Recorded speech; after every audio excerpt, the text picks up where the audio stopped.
The title of this panel is America Stumbling Along Without a Foreign Policy Strategy.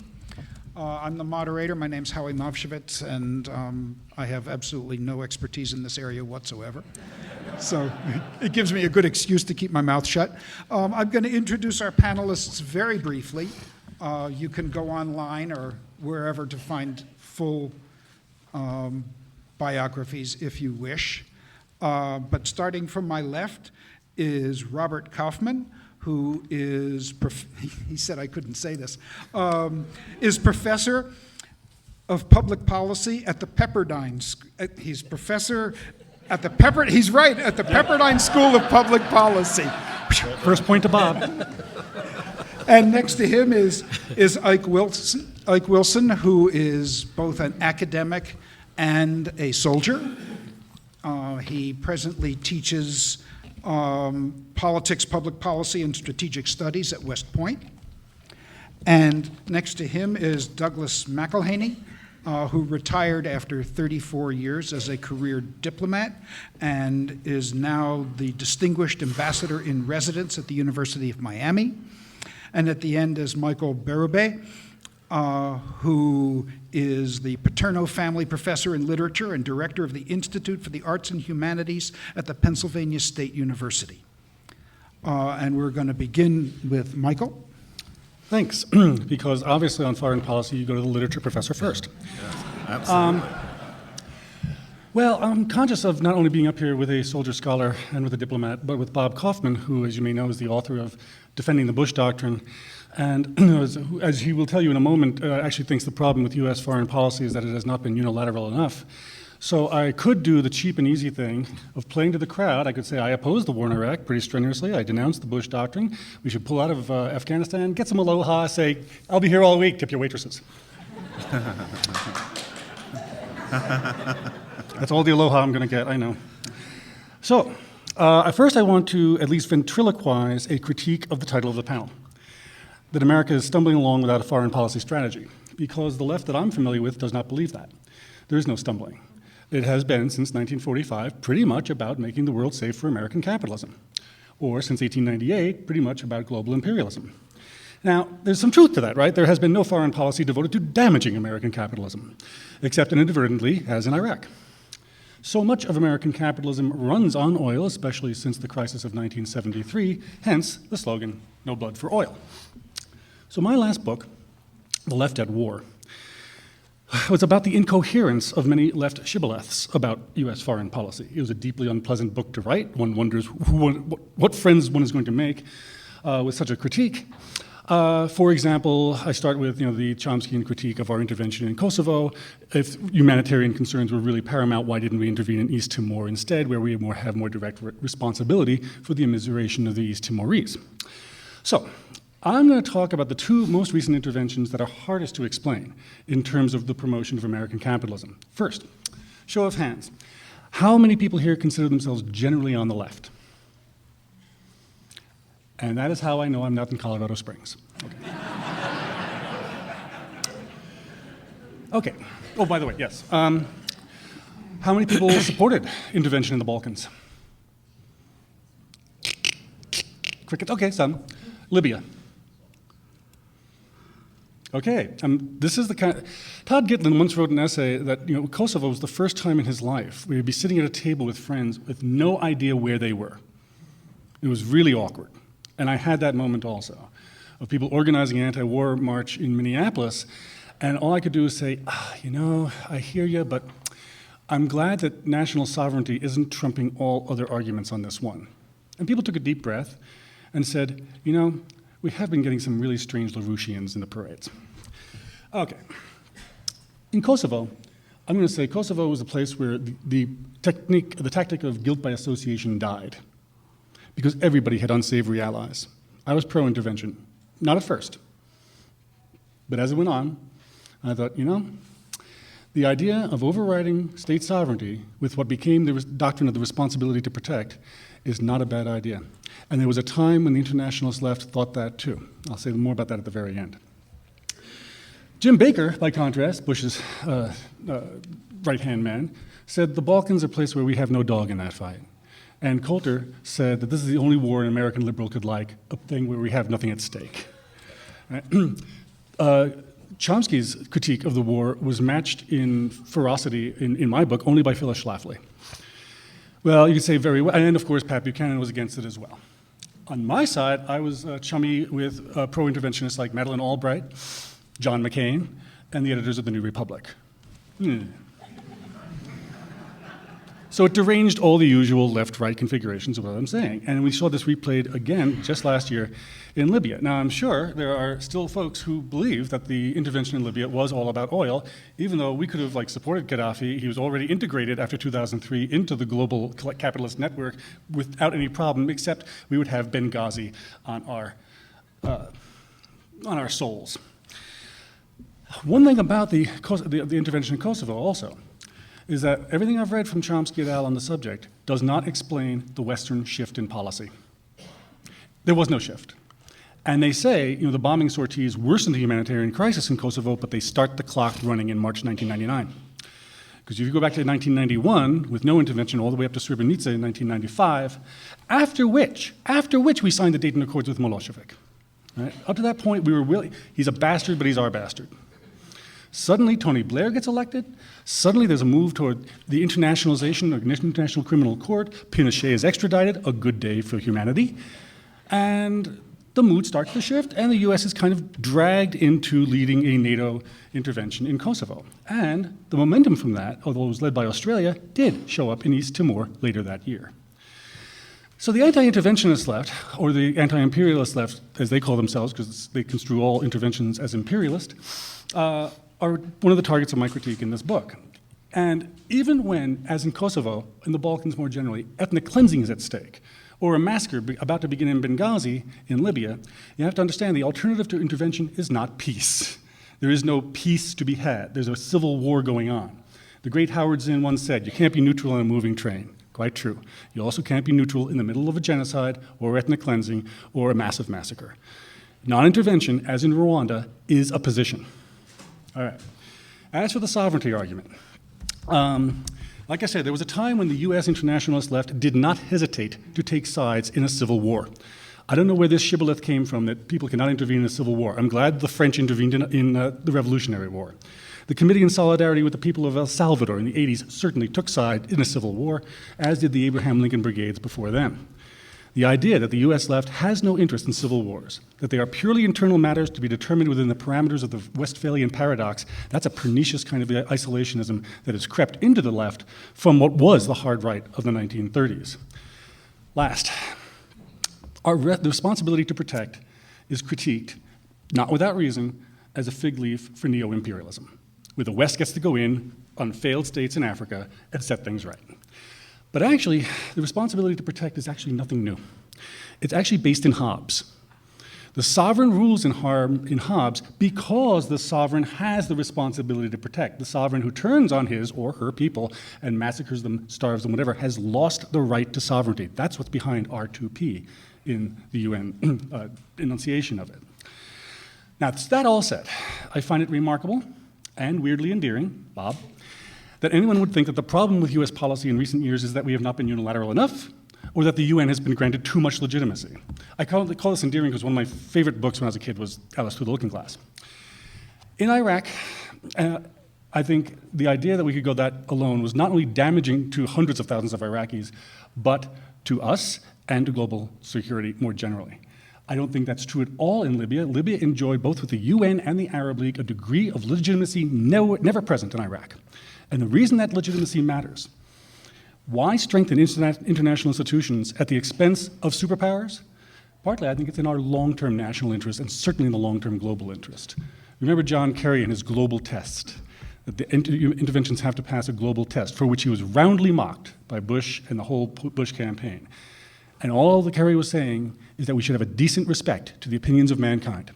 I don't consider that an un-American statement. I think it's actually in our founding documents somewhere, and that's what I want, a decent respect to the opinions of mankind. Thank you.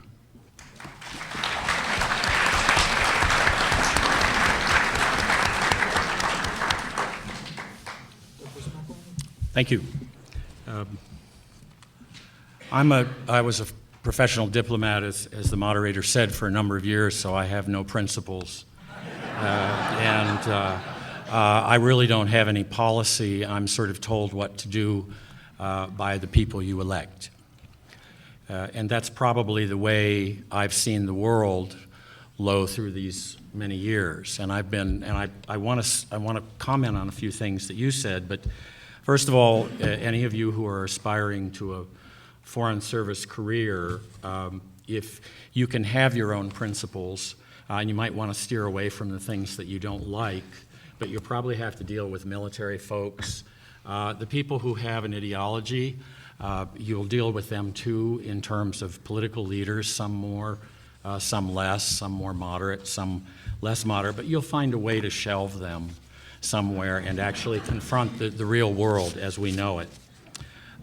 Influences on foreign policy, and I think my colleague here to the left has done a good job of raising a number of ideas about the way certain people think in the United States and how different ideas. I saw a guy out here yesterday talking about why we shouldn't bomb Iran. I sort of agree with that, maybe not for the same reasons, but there are business groups, there are NGOs, the Congress, the courts.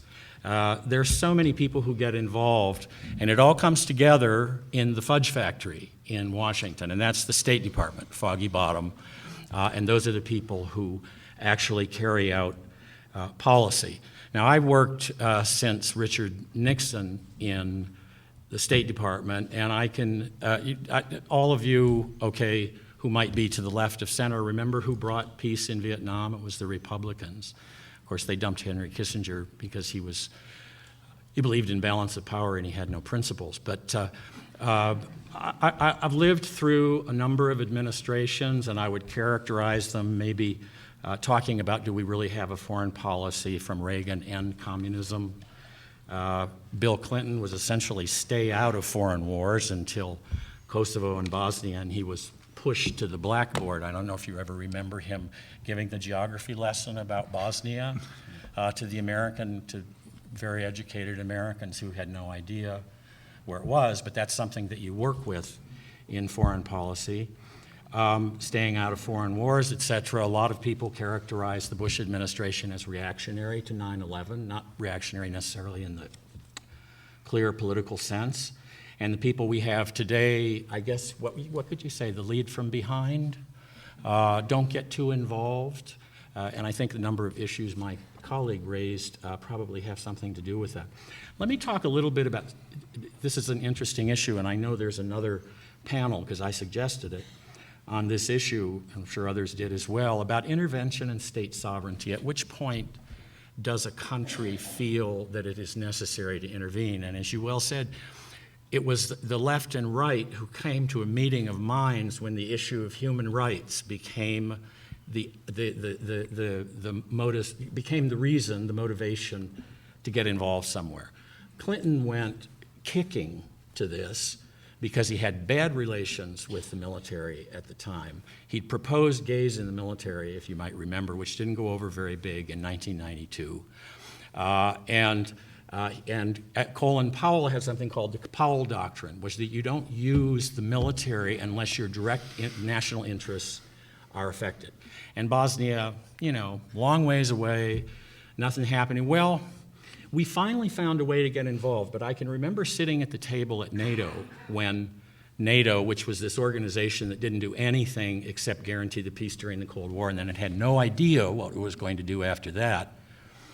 We sat around and we said, now how are we going to intervene in Bosnia? Well, we found a way because Dick Holbrooke negotiated that the parties asked us to come in. So we did not intervene violently in Bosnia. We did with a few airstrikes to show the Serbs that we were serious, there wouldn't be any more Srebrenicas. But then it got to Kosovo. This was part of a sovereign nation. We didn't like very much. Serbia and Kosovo was all that was left of the Republic of Yugoslavia. But we intervened, and I can remember sitting there at the table at NATO, at the round table, and the Brits sit next to us, UK, US, And I said, you know, we have to write this communique. How are we going to rationalize what we're doing? And the Brits always had the answers. You know, they speak English better than we do. When we were writing communiques, they always corrected. You know, I was sort of a Davy Crockett to their whatever. So they came up with all of the answers for intervention. It was a humanitarian intervention. We all looked at me and said, what? That's not going to sell even in the Clinton administration. I'm sorry, we can't say that. So you know what we did? We didn't give a reason. We gave no reason whatsoever. We were going in because it was the right thing to do. And ever since then, we've been trying to define what is the right thing to do. It is the Western countries who've invented the new intervention. And you constantly have to just say, okay, a coalition of willing countries go in. What's the difference between that and war? And it's a very difficult thing to deal with, and particularly because of the political lineup in the United States, where you have people who were in the State Department and other places in the government today, Anne-Marie Slaughter and others, who say, we must go in no matter what, it is our human responsibility to get involved. Well, why didn't we go to Rwanda? I wonder about that. Think about that a little bit. We went to Somalia. We didn't stay very long. You know, there was the pasta factory event and all of that sort of thing. And George Bush learned very quickly, George Bush father learned very quickly, that you're going to have Americans dying to keep a peace that doesn't exist, that could be civil war.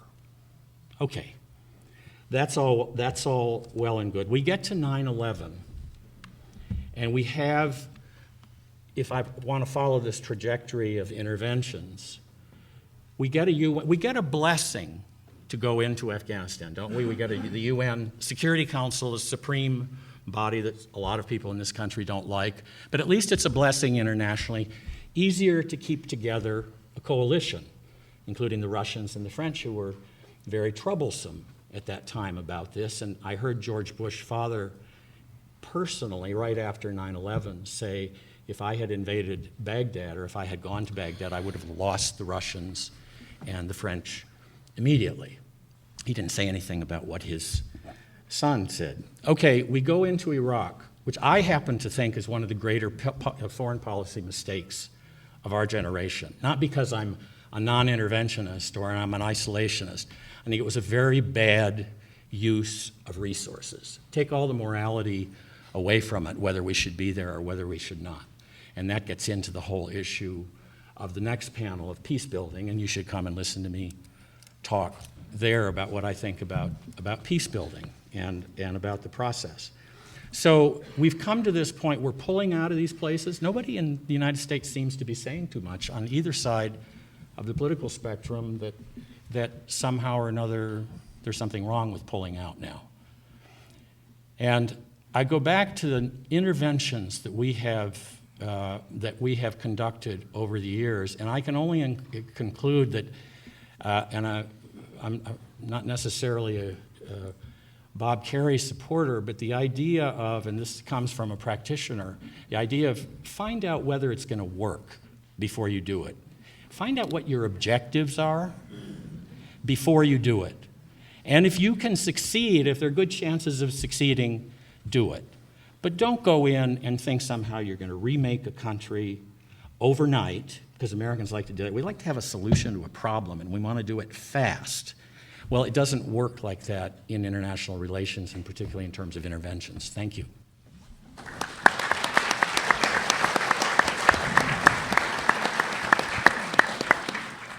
Robert Kaufman. Thank you.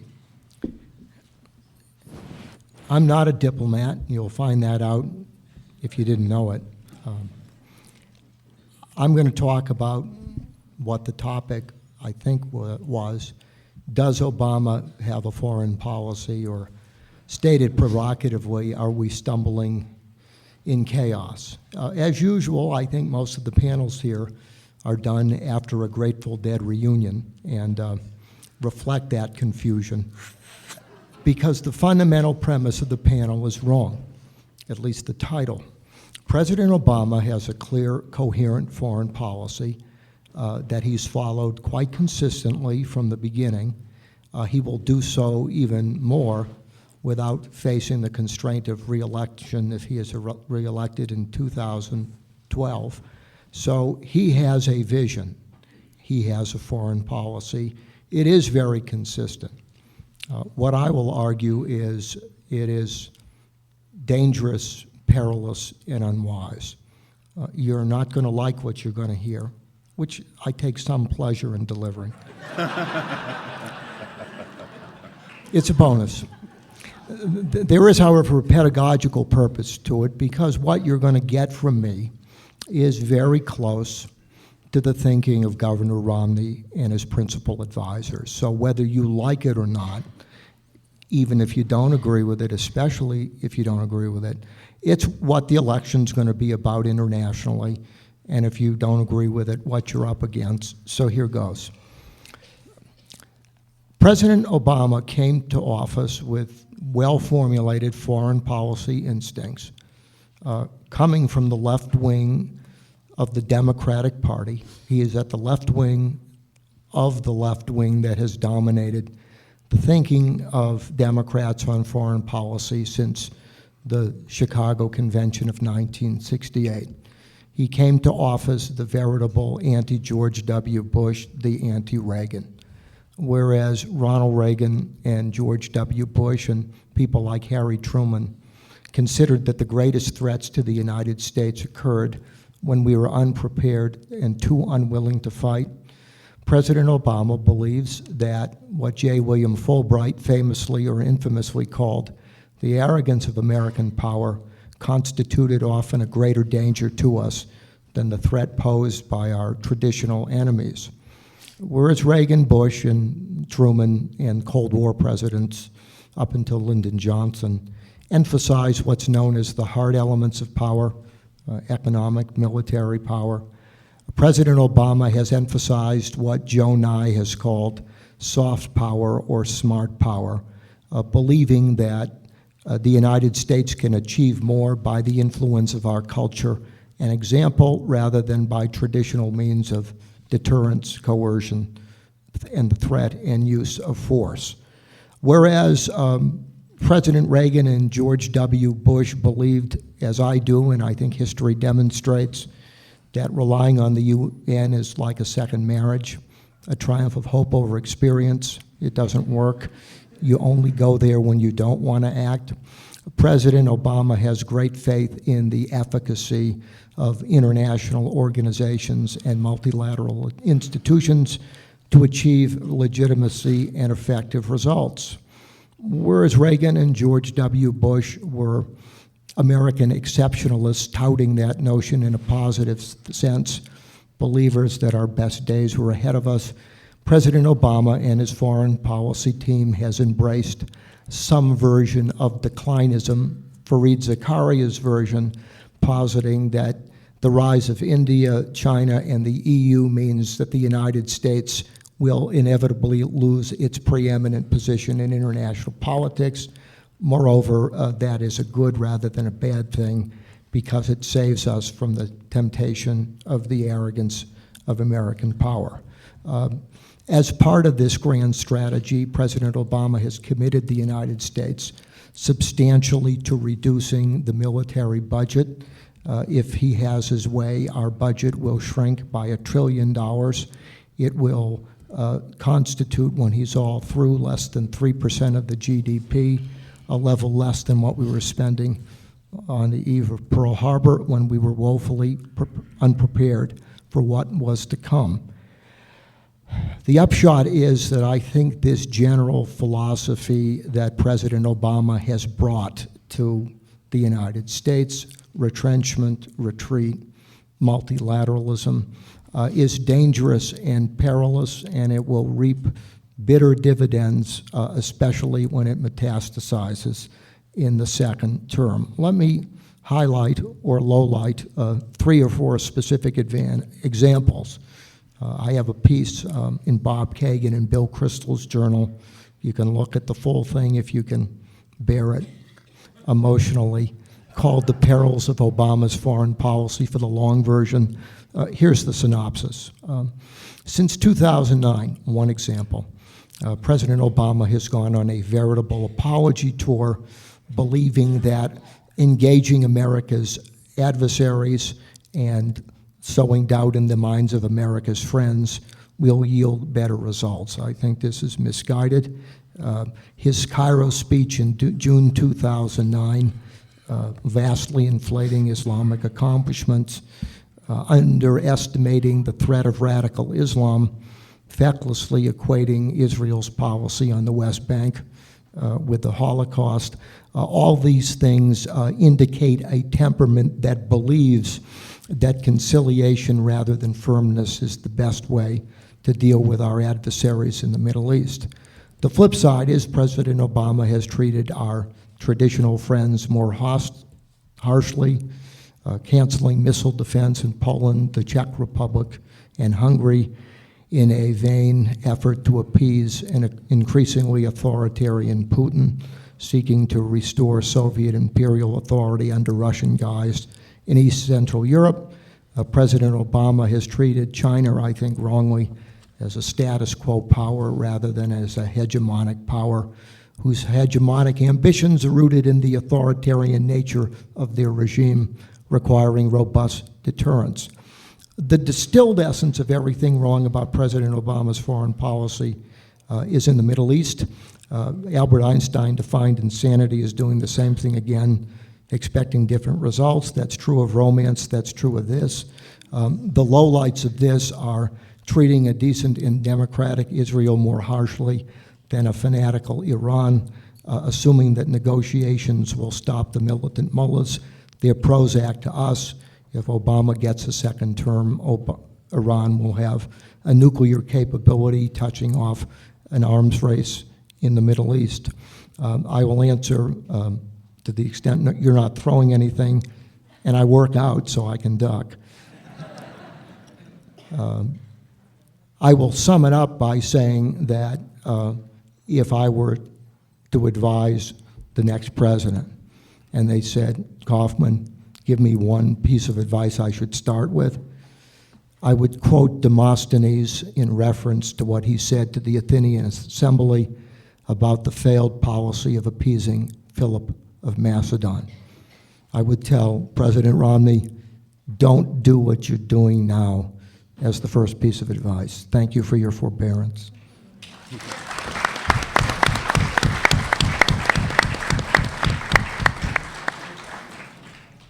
And Ike Wilson.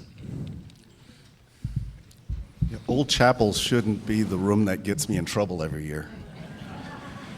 I was here 2 years ago, and I was on a panel with Josh Rushkin. We were talking about faith and force and the combination of religion and politics, and the room was as hot as it was and as packed as it was, and the dialogue was as hot as it was. And immediately when I left the room, I had to go back and call my uniform masters on the East Coast and tell them what I had said, and that there were cameras and recorders, and we called it the doctrine of no surprises, and my bosses on the East Coast are used to hearing it from me either by phone or by email. I'm going to try to avoid it today, but Bob's already told me he's going to try to bait me into a tit for tat and a going back and forth. I'm going to try my best to avoid it, though without disappointing folks by at least trying to give us some different way, an alternative way of thinking about all these excellent presentations that have been laid out before me. I got to give the disclaimer, I'm an active duty military officer, so I'm only speaking to you as a citizen. I will address questions. If there's something I can't answer, I will just tell you it's not proper for me to answer them. But there are certain dialogues that you do not want me as your military entering into. There are certain levels of discourse that you do not want me or any other member of your military getting into. So I'm going to start quick with a quick story. I do a lot of my research on long cycle theory. I'm very interested in where the United States in particular as a member of a society of nation states, and since 45, it's the governing, regulating power of a system of states based on the nation state as the model. I've been very interested in how we fit in a longer cycle, particularly of the Western liberal tradition, and my research usually goes back and starts around 1515 and brings us up to present. I don't have time to walk through all that today. I spent a lot of time in the last 20 years for a lot of reasons, not the least of which being the last 20 years has marked my entire career up to this point, from cadet to lieutenant, all the way up to full bird colonel today, being an executor of your foreign policy and your foreign strategy, in your grand strategy or lack thereof, and mine too, because I'm also a citizen. And what's interesting to me when I look back, just to kind of summarize kind of my walk, this has been your life as a military officer and a leader of soldiers executing a U.S. foreign policy, is that regardless of whether it was a red administration leading a red country or a blue administration leading a blue country or some variation in between, I still, in every era, in every epoch between 1989 to 2012, have found myself in similar places doing similar things, which makes me wonder, maybe we need to elevate ourselves above the or conversations of whether it's a neocon drive towards robust, persistent interventionism, or whether that motivation is coming from a humanitarian motivation, whether it's more of a coloring of blue or whether it's coloring more of red. Because if you look at where your diplomats and where your military executors of this foreign policy have been and what we've been doing, we may have been doing it for different causes. We may have had a little slight difference in rules of engagement. There may have been some places that one of those drivers would have brought us more often than not as opposed to others, but we were still out there. We were still out there, and I was still trying my best to find effective ways of leveling a broadsword of military power in more rapier terms and not more non-lethal terms, but also retaining the power to bring force in its very traditional sense to effective bearing, but without losing the nation's soul in the process of the doing. So that's my preamble. What I want to do is I want to elevate us, or at least try to give us a different way of looking at this prompt of foreign policy strategy. I want to talk about strategy in general, and I want to talk about grand strategy. Because I believe that a great power, a system regulating power, which the United States has been, whether we want to be or not, and I think increasingly we want to be, because power's fun. Since 1945, you've got to, as a great power, as a global hegemon, do two things. You've got to figure out what your national interests are from a nation-state perspective, and you've got to try to accommodate that and achieve that and retain your national soul. But you've got to balance that against your responsibilities and your role as a system regulator. And that's where a lot of the contrariness and the hypocrisy and the confusion comes about. America has a split personality, particularly since 1945, and the world suffers it because we are the great power of the system, right? Trying to rationalize that is the trick. It's the stuff of the art and science of strategy, and it's also the art of doing for those of us at the table who have had to go forward and actually try to implement some of these ideas, some of these concepts, some of these so-called strategies. There's a lot of consistency that you see beyond the blue and the red, beyond the neocon and the humanitarian interventionism, when you elevate and look for whether or not America, the United States of America, has a grand strategy or ever has, and whether it matters. And I want to give you this, because we really inherited it from the British, and the British inherited it or stole it from the Dutch. And Professor Walter Russell Mead writes about this. He talks about this in very provocative but effective terms. And so I'm going to borrow from him a little bit and just give you his 5-point plan for U.S. American world domination. In the pillars of American grand strategy, I apologize, I'm getting old and I'm no longer an aviator because I got to wear my reading glasses. This is very traumatic for me today. It's the first time I've done the big reveal in a public audience with these things. I'm very disturbed right now. Point 1, pillar 1, have an open and free society at home. Okay, so we can start tracking these and build our own rubric for analyzing the last 20 years of doing things and not doing things. All right. Point 2, pillar 2, spread this model through trade. So economic free market capitalism. Spread this thing that you're building as a source pool from your own national society and economy, and spread this thing internationally. I haven't said how to yet. It's a very important point. 3, take wealth gained in point number 2 and put it to good work, right? 4 is 2-part. Part A, invite others to join. Make more partners, right? Give it away. Promote open free markets. Promote open free space, whether it's land space, whether it's openness of the sea and access to the sea, and today whether we're talking about space or cyberspace or whatnot. And in point B, since you've given it away and kind of brought everyone in, kind of like a drug dealer does, you give the drug away, you get a dependency on it, people start feeling good, then you start putting a price on it, right? If you meet resistance, use economic coercion. It's kind of like that old game when we were kids when you're playing in the lawn with the water hose, and whoever gets to the hose first and dominates the hose, you can open the hose and have some fun, or if someone's making you a little angry and showing you some resistance, you just crimp that hose. Right? Taught to the Russians, taught the Ukrainians and the Russians and the West Europeans with Gazprom, right? I mean, it's the same game. I always wanted to write a book on international relations based on all the games I played as a child. Right? Whether it's King of the Mountain or Red Rover, right? In terms of collective security, this is one we're well aware of as well. And in point 5, spread liberal values. Again, I have not talked about the mechanisms, the ways and means of doing these things, but I've talked in grand terms about what the ends are.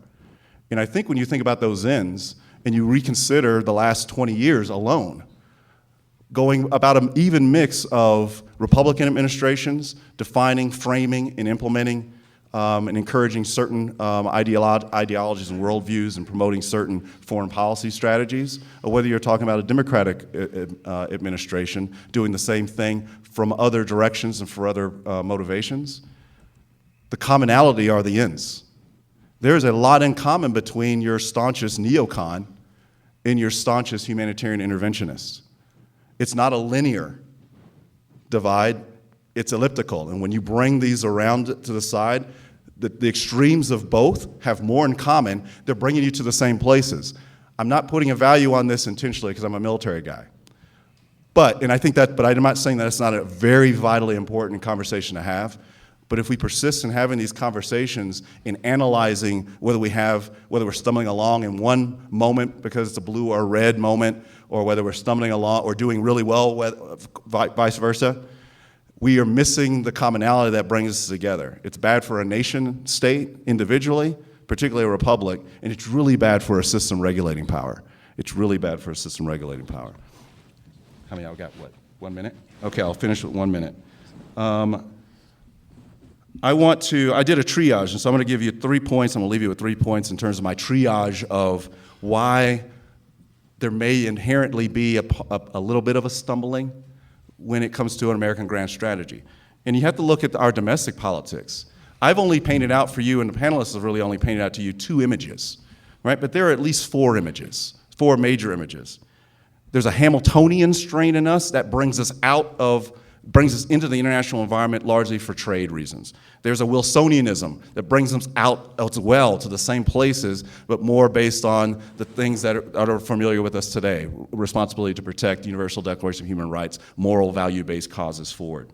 There are 2 other images that retract us. There's a strong Jeffersonian tradition, which really brings us back home in terms of neo-isolationism, which we're talking about today. And then there's that really hard to get a handle on Jacksonianism, which are really reluctant and not all that different. They're the populists and they're not all that different. They want order. That'll keep you home most of the time. But once the Hamiltonian part of us and/or the Wilsonian part of us brings us out, the Jacksonians say, now you've unleashed the dogs of war or diplomacy or information power, economics. Now you got us going. Make sure it's a moral cause. And now it's very hard. The Jacksonians make it very hard to retract. Once you're out there in a very big way. And we see this play out in all the foreign policies, not just of the last 20 years, but going all the way back to the beginning of our founding and framing. If that's not a story of schizophrenia, I don't know what is. But we have to get an understanding of what all those parts of us are, particularly because each of these eras are combinations of these influences. It's not a question or a solution of or, particularly when you're talking about grand strategy. It's always about finding an effective and. And that's where I try to bring myself when I'm no longer deployed on an or proposition when I have a moment to actually come back home and reflect and try to figure out how to get to a more effective and balanced and solution. So thanks. I look forward to the give and take and Q&A. Walter Russell Mead, no. Yeah. Before we open the conversation up to the audience, do any of you want to add comments to what any of the others have said? Just one. I said I wouldn't do this, but you know, Bob, Bill Kristol, Bob Kagan, all the folks who urged that war in Iraq, they are now. I think that it should delegitimate precisely the kind of unilateralism that is now being urged with regard to Iran. That's all. I think we should have questions. Sure. I disagree with my distinguished commentator, but let me also say one thing, because Ike's right that you can look at continuities in foreign policy, but there are fundamental differences. And I think the difference between how one views the situation in Libya versus Iran illustrates two different approaches to international politics. For those who emphasize the Libyan intervention, they emphasize several things. One, the humanitarian dimension, and the priority of making the maintenance of the coalition the primary goal rather than achieving decisive results on the ground. And what also is unique about the Libyan intervention, it reflects a different notion of what we think about with regard to legitimacy. Understand this.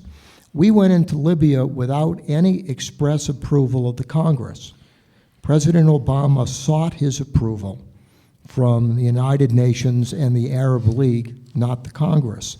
That raises an existential question: what is legitimacy? And Mike quoted the Declaration of Independence, the decent respect for the decent opinions of mankind, if they're decent. And the debate is, what is the case? For those of us who were skeptical about Libya as a geopolitical threat, actually because Gaddafi has dismantled his nuclear weapons, we see Obama taking sterner reaction to Libya than the greater threats of Iran and Syria, because the principle of making us hostage to international legitimacy means that you're giving essentially the Russians or the Chinese or the French on the Security Council veto on whether or how we act. So what you're seeing here is two fundamentally different views of what legitimacy is, what our priorities are, what our threats are, and the best way of pursuing that. And Michael and I are on opposite sides of the spectrum. It's not an ellipse, it's not a horseshoe, it's the opposite side. I guess I'll accept that. It's an ellipse. But I just real quick, I want to actually agree with what Bob said at the first part. You were of his- popular, don't undermine it. No, I'm going for it. I'm wearing, I'm wearing the glasses. I'm a military guy. I'm wearing my pink shirt, so we're all good here, Bob. I want to. I agree, because at the end of the day, it's what we do. We're talking about ways and means. We're talking about different approaches. In this debate, this conversation is a vitally important one. I think I said that in my comments. It's a vitally important one to have. But you have to then ask the question, for what? What is the measure? How do you know at the end of the day whether one is the better effective, instrumentally effective, legally right, and morally and ethically just way ahead for the nation to solve the immediate problem, advantage the immediate opportunity, but in a way that also is consistent with these 5 grand principles and pillars that I'm talking about, and doesn't put you on the wrong side of your own history and your own heritage and your own vision, your grand vision as a nation state. I would offer that the measuring stick is figuring out what the ends are. And the ends may show us that there's more. I would offer that's the proper place to begin and end with. And then once you do that, you set that rubric, then we have a marketplace of competing ideas, but we have something to measure it against other than measuring it against, well, it's good because it's red. Well, it's good because it's blue. It's good because it's humanitarian interventionist, and I'm a humanitarian interventionist person. Or it's good because I'm a neocon. Why are we constantly boxing us, falling into boxes? All right, I think my personal view is that humanity should be trying to transcend boxes. I don't know why we're doing this as individuals or nation states. One thing, you know, we like to, and it's popular and it's probably very important as from a critical appraisal standpoint, to indict and question international regimes, and we've done this so far with the UN. But keep in mind, the United Nations, if it's not doing something, or if it's feeble or lacking power, there are three fingers pointing back at the national states that are the contributing nations to the collective enterprise.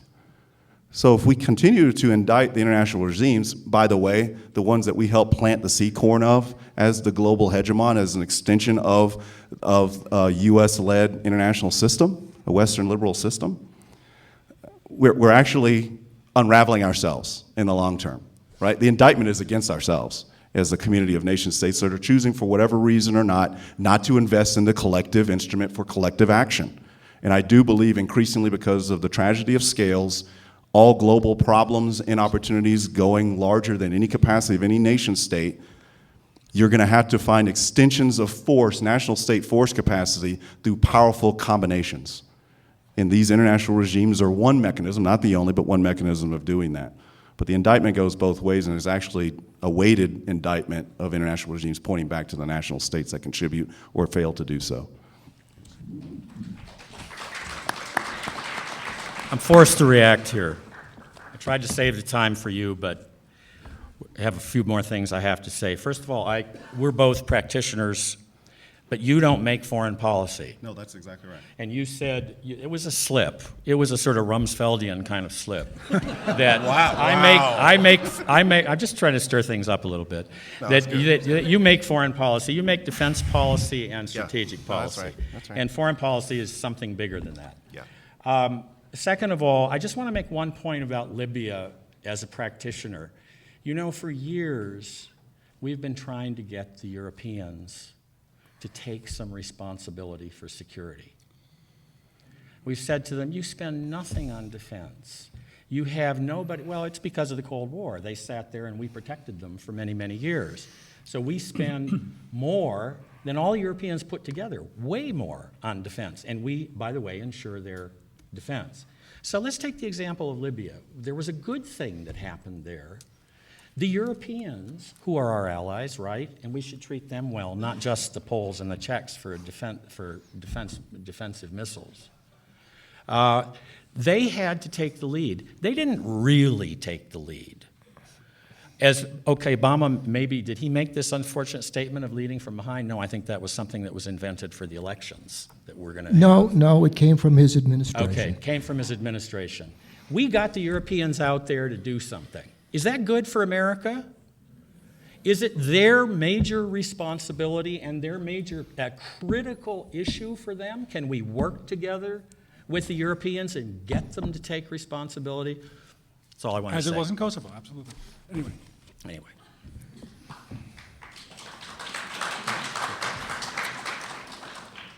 So we'll throw it open for questions now. Meg, are you going to be calling on people? Is that how you want to do it? Okay, yeah.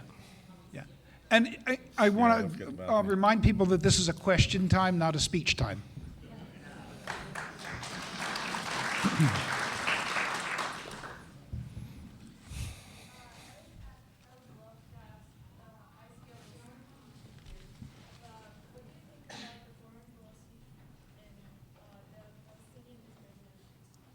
The Palestinian-Israeli issue? I didn't quite hear it. She wants to know what my thoughts are on the Israeli-Palestinian issue. U.S. foreign policy in particular? I talked a little bit about this in my morning panel yesterday. I mean, when you look at the last 20 years of U.S. foreign policy towards this issue and the efforts towards brokering, having a hand either for bilateral or multilateral negotiations for the peace process.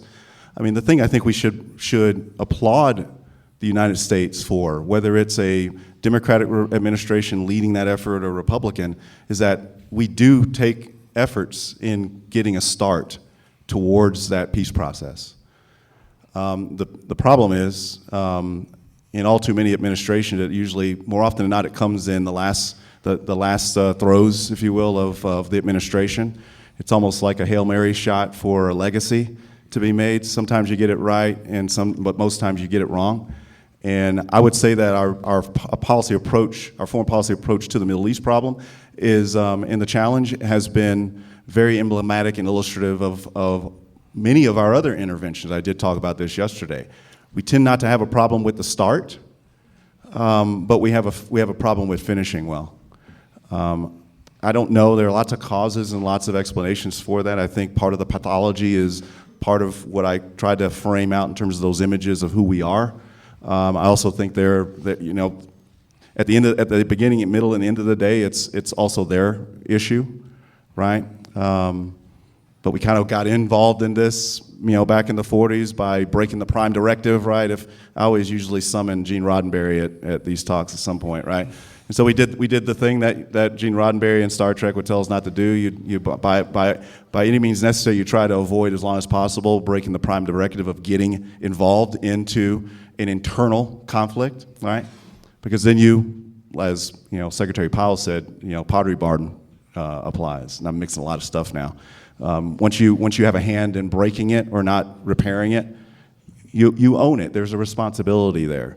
So I don't have a better, I'll be honest with you, I don't have a better answer for you without that. I do think we should go back and review the pace and the approach. Consider that what we do well is we started off, it is on the agenda, but why does it always come up, seems to always come up as the Hail Mary shot at the end of an administration? More often than not, our best, closest moments of getting closest to the achievement of the win comes at the end of a second administration, right? Usually in the wake of some domestic scandal, right? So there's another motivation to get it done. But it's important to understand that might be part of the ingredients, right? So we can maybe we can be masters of that process in the future, right? There are just certain things that it seems structurally we cannot get done in the first term of an administration. And I do believe that there are a lot of structural causes to that. There's not a very wide window of governance opportunity for an administration, right? You get there, you're exhausted, you have 11 weeks at best for transition from electoral politics. The last one was 2 years running. You're being advised by the same folks that got you there that are not necessarily coming with the same talent set and skill set to help you govern both domestically and in foreign policy, right? 11 weeks to transition, and you're right back to campaigning again for the next electoral run. You got to hold the Congress because you're not only head of state and commander in chief, but you're also head of party, right? And talk about the conflicts there. And before you know it, maybe this explains why President Obama makes the gaffe over the so-called gaffe over the microphone with the Russian president saying, "Hey, tell Medvedev, foreign minister, tell just so you know, I'm going through my last one of these elections, right? And I'm going to have more flexibility." I mean, I think that might have had a lot to do with the realities of the structure of our system. But of course, that becomes red meat or blue meat or whatever we want to call it in our hyper partisanized system. We got to tackle that kind of stuff and realize it because it shapes the answers or the non-answers to these types of questions. So that's the best I can do. This is, however, an issue that you can't fudge. The approaches of the two political parties are fundamentally different.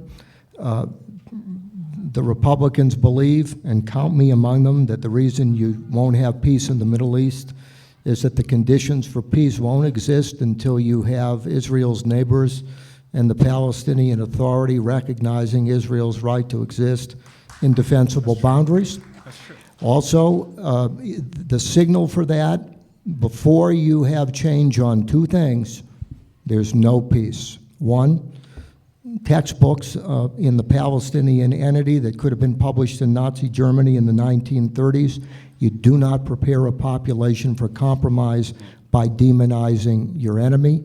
And second, the so-called right of return is not a two-state solution, but it's a two-stage solution. And if we applied it at Boulder here, we would have Native Americans rather than your homes.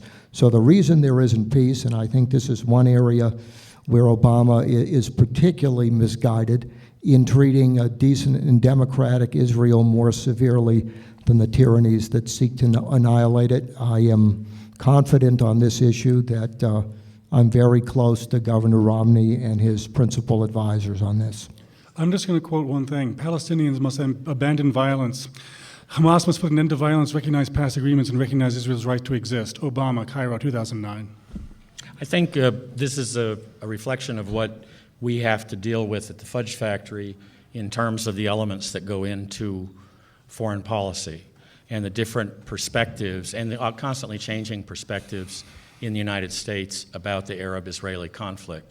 I think if you look at it in a real sense that, okay, politically you wait till the end of administration to do something because you don't have a lot of hope that anything is going to happen. And sometimes problems can't be resolved. There are a lot of problems that you might have at home or you might have in your work, and you say, I'm going to put that one aside because it's not resolvable, but you have to manage it. And you have to manage the defense and the security of Israel, and you also have to manage what is going on around them in the Middle East more widely. It all has ramifications. And you have to be realistic about it, and realistic about what you can resolve. The thing that bothers me a little bit is, and this is probably a result of the fact that I lived in places where America was sort of a long ways away and we weren't always that influential. We don't run the world.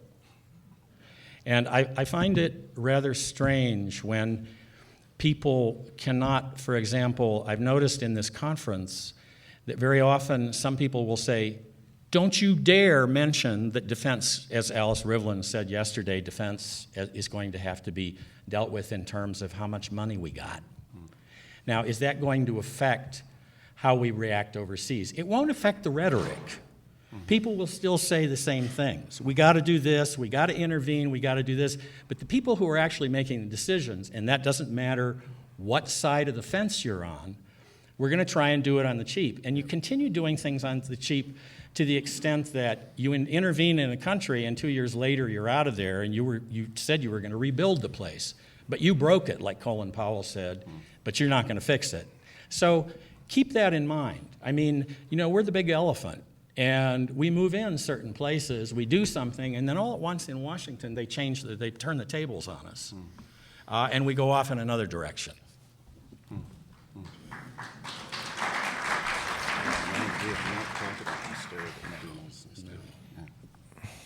Mr. Kaufman, you talked about the problem. Nice to see you again. You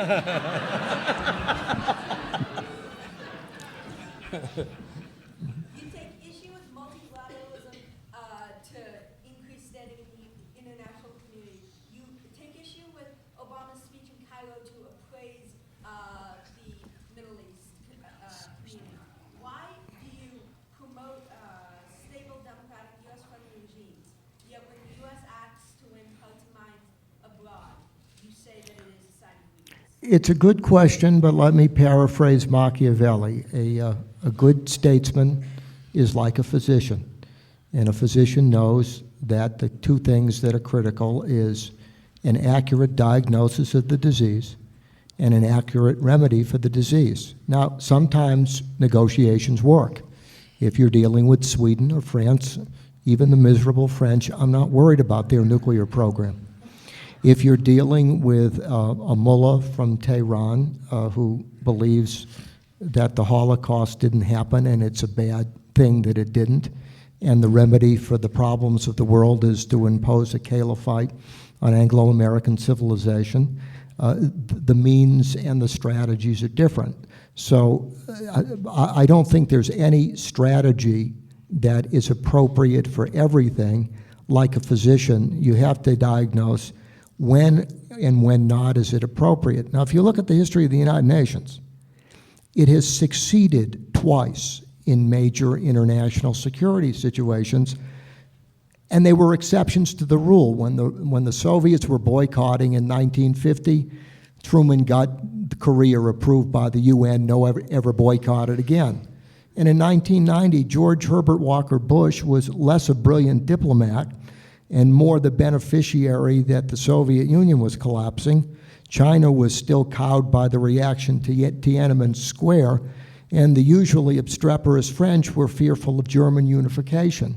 It is rare, almost like the solar eclipse, and brief, when there will be collective agreement. The UN usually is paralysis by analysis, and I'll bet you, I'll come back here in Birkenstocks next year. If the United Nations approves action that decisively prevents Iran from getting its nuclear program, it's, to quote the words of my new state, that's California dreaming.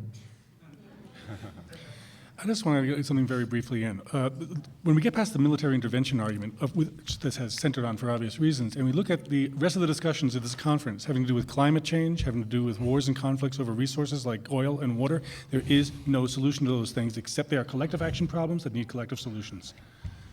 Hence, multilateralism. Yeah, and just to quickly add, again, we're approaching this thing as I would say, as a bad surgeon, because the surgeon is only looking at the scalpel.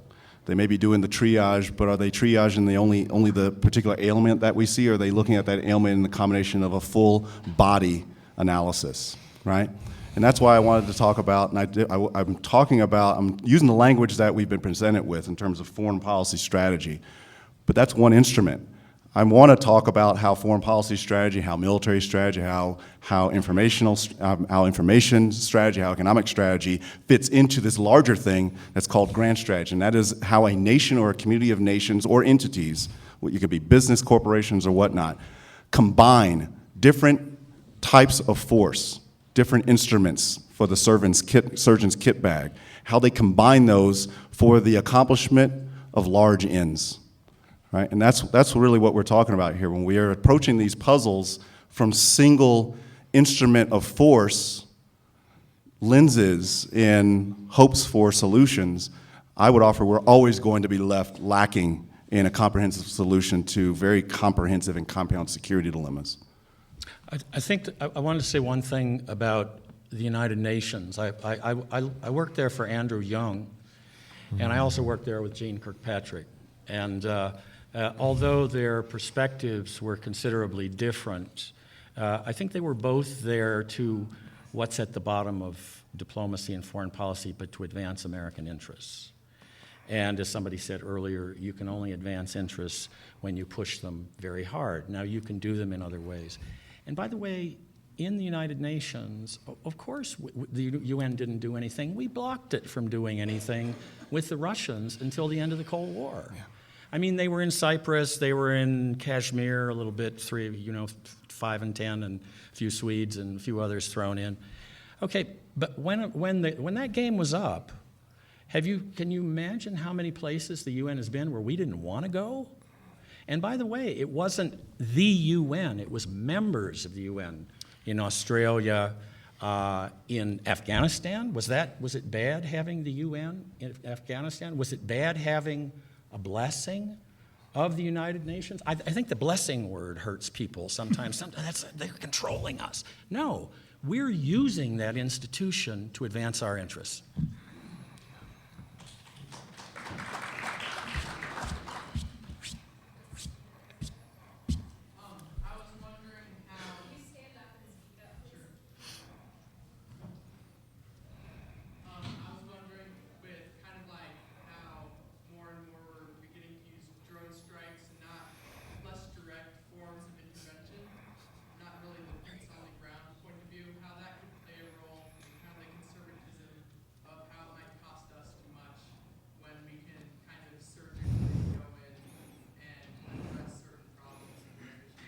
Surgical war is a contradiction in terms, and while I am all for a more refined weapon system to minimize what's euphemistically called collateral damage, there are some military operations and things that you do militarily, even with drones. Just because you don't see it doesn't mean it doesn't raise all sorts of dilemmas. And there are certain things for which there is no substitute for an active physical presence and boots on the ground. So while drones are complementary to military tactics and strategy, there is never in the history of warfare, I taught at the Naval War College, a technical panacea that solves once and for all the issue of how to use force. It just doesn't exist, and it's dangerous to think that it exists. True, but it's not true that you don't see it. I was just talking last night with Heather Hurlbert, who was telling me that people operating the drones are reporting PTSD because they do see the collateral damage done by drones after the attack is through. So it's not, it's an unmanned drone, but it's not like there's no one back here on this side watching where it went. Do you want to comment? Yeah, only because I was on the bots on the battlefield panel yesterday, and I spoke to this. I mean, I actually agree with Bob of there are no technological panaceas here, but you have to balance that also with, depends on the function we're talking about.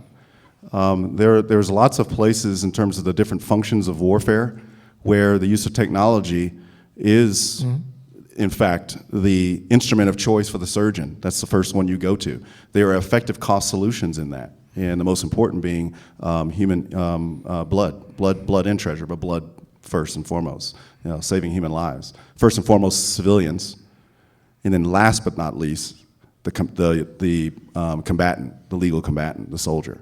Right? Once we start using technology as a way out of our economic budgetary austerity, but we haven't taken an appetite suppressant on what our appetites are, because we haven't gone back and reconsidered what the appetites are, because we've entered into the conversation based on instrumentation, can do what we can do because we have the instruments to do it. We don't have the first order principled level conversation of whether or not this is what we want and need to do, not only for the now but the long term. When we look for technology to get us out of those pickles, you dehumanize war, and that's a major check and balance that is removed that I believe will lead not to less use of force, but I think it's the recipe for conscienceless warfare, right? There's no cost war or low cost war. In my book, from having led and being a part of these interventions on the ground, on a military standpoint, that's a very dangerous, unrepublican small r type of enterprise. So. I think we have time for, one more question. My question is for Professor Kaufman as well. You've said, as we hear from a lot of Romney and Gingrich, etc., that the Obama foreign policy is one of appeasement and one of multilateralism, etc. How do you justify? That he understates the threat of Islamist terrorism. How do you justify thinking that in the context of the fact that he's doubled down the troops in Afghanistan, killed al-Awlaki in Yemen, killed Osama bin Laden in Pakistan, I justify it because of the overall strategic withdrawal from the Middle East, the build down in our forces, engaging an Iranian regime that's unappeasable based on Einstein's notion of insanity, that it will work, treating the lesser Libyan threat as more requiring of our action than the greater threats of Iran and Syria, treating Netanyahu, who's a decent and democratic statesman, worse than the Iranian leadership, Hamas or Hezbollah, and various other areas of the world where retrenchment and retreat, a la the Carter years, have been the operative principles of the Obama policy, which in my view will get exponentially worse on steroids if he wins a second term, because as he whispered to his Russian counterpart, without constraint, the real me will come out, and I don't like the real President Obama on foreign policy, or domestic policy for that matter. Bob, in the headiest days of the U.S. relationship with the Soviet, right, the high-tension wire days of the Soviet, we still, though we were ready military physical power for mutual assured destruction, we still had open dialogue with the Soviet. Here's the difference. Yeah, what is the difference? Here's the difference, that the Soviet Union, unlike Nazi Germany, even though it had an existential commitment to imposing tyranny, was deterrable and calculated risk in a way that Nazi Germany did not. Unfortunately, since 2007, Iran under the mullahs is moving to the category of international actor where conventional strategies of containment and deterrence can't be relied on, in addition to which we've made ourselves more vulnerable to Iranian blackmail by dismantling missile defense and withdrawing from the Middle East at the very time when only pressure, like Reagan put on the Soviet Union, has a remote chance of yielding a positive result. So that is, in a nutshell, all of my reservations about Obama and Iran. And I'm willing to be convinced by that if I see the work in terms of doing the psychological analysis of the Iranian Republic that we did for the Soviet in terms of figuring out the sources of their conduct. We've not seen that. We've declared containment dead. We've declared deterrence dying, but I haven't seen the detailed analysis of doing that psychological assessment of the Iranian threat. Well, I haven't maybe- seen it yet. I'm willing and able to be convinced. I am too. If the president of Iran joins B'nai B'rith, I take it all back. Well, I You still know, I wanna think do that these- I think that it's good to have these conversations, but sooner or later, after an election, this rhetoric is going to have to be translated into some kind of foreign policy. And I can remember when George W. Bush looked in the eyes of Putin. Remember that? So is That was Saul. at the beginning of an administration, and saw a very moral man. I think there are a lot of other mistakes that are made in the rush to change everything from the last administration, but we can't change the world, unfortunately. So when the rubber hits the road, be it Romney or Obama, will have a different flavor, but they'll be pursuing the same objectives.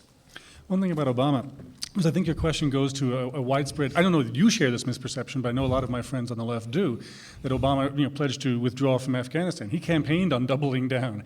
In the second debate with McCain thought it was horrifying that Obama would talk about going into Pakistan with drones, violating Pakistani airspace to assassinate Osama bin Laden. He said those things. He ran to McCain's right on that aspect of foreign policy, the same way Kennedy ran to Nixon's right on communism in 1960, and certain parts of the Democratic Party didn't want to hear it.